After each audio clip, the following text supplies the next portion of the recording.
اعوذ باللہ من الشیطان الرجیم، بسم اللہ الرحمن الرحیم۔ السلام علیکم ورحمۃ اللہ وبرکاتہ۔ حضرت سہل بن عبداللہ رحمۃ اللہ علیہ فرماتے ہیں کہ جب میں 3 برس کا تھا تو رات کو جاگا کرتا تھا اور اپنے ماموں محمد بن سعار رحمۃ اللہ کو نماز پڑھتے ہوئے دیکھا کرتا تھا۔ ایک دن میرے ماموں نے مجھ سے کہا کہ کیا تم اللہ کا ذکر نہیں کرتا؟ اس نے تجھے پیدا کیا ہے۔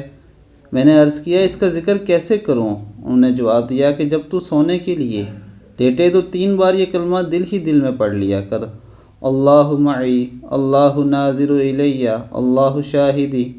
ترجمہ: اے اللہ میرے ساتھ ہے، اللہ مجھے دیکھ رہا ہے، اللہ میرا گواہ ہے۔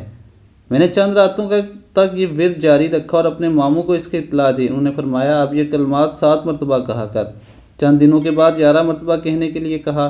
میں نے اس کلمے کی لذت و حلاوت اچھی طرح محسوس کی۔ 1 سال بعد ماموں نے مجھ سے کہا اس کلمے کو یاد رکھ اور زندگی کی آخری سانس تک اس کلمے کا ورد کرتا رہ، تجھے یہ کلمہ دنیا اور آخرت میں نفع دے گا۔